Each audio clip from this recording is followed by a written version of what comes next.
Hello, ഞങ്ങൾ ഈ സാരി കൊടുത്ത് എങ്ങോട്ട് പോകുന്നതെന്നല്ലേ, നേരെ ആറ്റുകാൽ ക്ഷേത്രത്തിൽ പോകാൻ കേട്ടോ. കുറച്ച് ദിവസമായിട്ട് പ്ലാൻ ചെയ്യുന്ന കാര്യമാണ് ആറ്റുകാൽ ക്ഷേത്രത്തിൽ പോകണം എന്നുള്ളത്. അപ്പോൾ ഞായറാഴ്ചയാണ് പോയത്. അപ്പോൾ ഞായറാഴ്ച ആയതുകൊണ്ട് തന്നെ നല്ല തിരക്ക് കാണുമെന്ന് അറിയായിരുന്നു. കാര്യം കല്യാണങ്ങളൊക്കെ ഒരുപാടുണ്ടായിരുന്നു. അപ്പോൾ ഞങ്ങളുടെ വീട്ടിൽ നിന്ന് 6:30 ആയപ്പോൾ തന്നെ ഇറങ്ങിയിട്ടുണ്ടായിരുന്നു. ചെന്നപ്പോൾ നല്ല തിരക്കായിരുന്നു. വലിയ ക്യൂ ആവുന്നതിന് മുന്നേ പെട്ടെന്ന് ആ ക്യൂവിൽ നിൽക്കാനായിട്ടുള്ളൊരു ഓട്ടമാണ് കേട്ടോ. അധികം ഒന്നും ക്യൂവിൽ നിൽക്കേണ്ടി വന്നില്ല. പെട്ടെന്ന് തന്നെ ക്ഷേത്രത്തിനകത്ത് കയറാൻ പറ്റി. അത്യാവശ്യം നന്നായിട്ട് തന്നെ തൊഴുതു.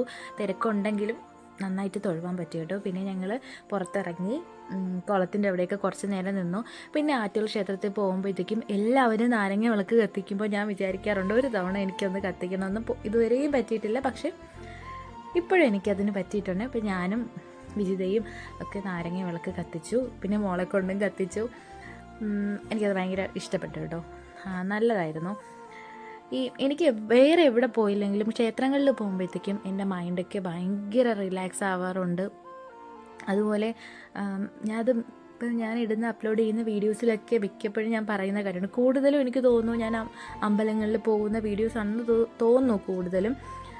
സത്യമാണ് പറയുന്നത്. എനിക്ക് വേറെ എവിടെ പോകാൻ പറ്റിയില്ലെങ്കിലും ഞാൻ വിചാരിക്കുന്ന പോലെ എനിക്ക് ക്ഷേത്രങ്ങളിൽ ഇപ്പോൾ പോകാൻ പറ്റുന്നുണ്ട്.